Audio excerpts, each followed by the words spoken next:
Kull sajf it-toroq ta' Malta jimplow b'munzelli ta' boros tal-iskart li jkompetu għall-ispazju mar-residenti jinaqsu l-kwalità tal-ħajja. Sostnid dan ix-Shadow Ministeri f'Borġ Bonello kif il-ħamis filgħodu. Il-Partit Nazzjonalista preżenta dokument ta' konsultazzjoni bl-isem Innatfu lil Malta li jelenka soluzzjonijiet proposti għall-isfidi ta' pajjiżna fl-immaniġġjar tal-iskart u l-indafa pubblika. Il-pjan jindirizza l-problemi urġenti li qed jolqtu l-aktar żoni popolazzjoni densa fil-pajjiż u jfassal triq lejn il-komunitajiet aktar notfa u b'saħħithom għal kulħadd. F'konferenza tal-aħbarijiet fil-Pjazza Balluta ix-Shadow Minister għat-tibdil fil-klima u l-indafa pubblika f'Borġ Bonello li ħadmet fuq dan id-dokument ta' konsultazzjoni u l-President tal-Kulleġġ Kunsillieri Lokali Partit Nazzjonalista li jimxi Berras spjegaw kif il-proposti tal-Partit Nazzjonalista ġew żviluppati wara konsultazzjoni estensiva mal-kunsillieri lokali, operaturi kummerċjali, għaqdiet ambjentali u oħrajn. Din il-kollaborazzjoni tiżgura li l-policy tirrifletti l-ħtiġijiet reali taċ-ċittadinu jintlaħaq bilanċ bejn l-interessi tar-residenti tan-negozji u tal-ambjent. Id-dokument isejjaħ għal azzjoni immedjata li tirrifletti dawn is-soluzzjonijiet ibbażati fuq konsultazzjoni flimkien ma' viżjoni fit-tul.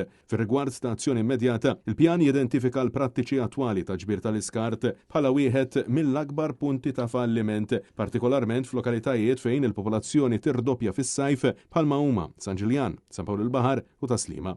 Żewġ soluzzjonijiet ewlenin huma proposti għal azzjoni immedjata kontenituri tal-iskart taħt l-art u ġbir tal-iskart imħallat. Bis-sistema ta' kontenituri taħt l-art dan ifisser li dawn ikunu issiġillati kif ukoll installati taħt il-bankini li jnaqsu r-riħa u jrażnu l-pests.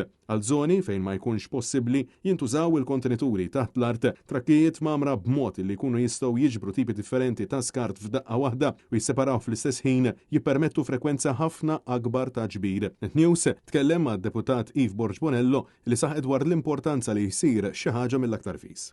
Naraw differenza bejn il-politika u l-approach tal-Partit Nazzjonalista u l-Partit Laburista. Partit Laburista li superf li ma jikkonsultax min-nies, ma jismax min-nies. Partit Nazzjonalista li konsulta, studja u xorta jrid jibqa' jisma' biex joffri soluzzjonijiet anke fl-oppożizzjoni.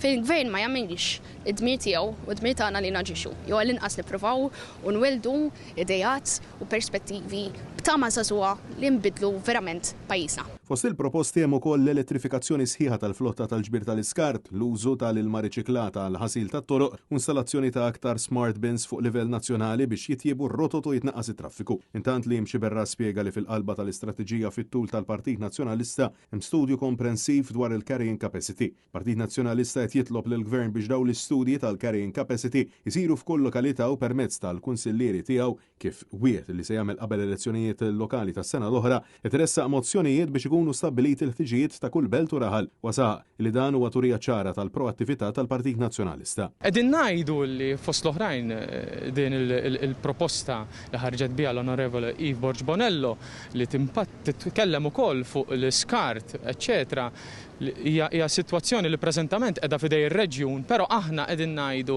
li għandha tmur lura f'idejn il-Kunsill Lokali għax il-Kunsill Lokali jaf il-bżonnijiet ta' kull lokalità, hence il-għand tal-carrying capacity. U anke aktar minn hekk qegħdin nafdaw fil-kunsilli lokali għax huma jafu t-tessut soċjali. Yves Borġ Bonello saħqet illi l-ġimgħa filgħaxija fiċ-Ċentru Ċiviku tas-Swieqi se ssir konsultazzjoni pubblika propju dwar dawn it-temi. Għandna l-ewwel laqgħa tal-konsultazzjoni miftuħ għall pubbliku għal kull min hu interessat biex jiġi u jagħtuna l-feedback u l-idejat tagħhom u dan ħajsir għada fis-6 ta' filgħaxija ġewwa ċ-Ċentru Ċiviku tas-Swieqi. Francesco Catania għal Net News.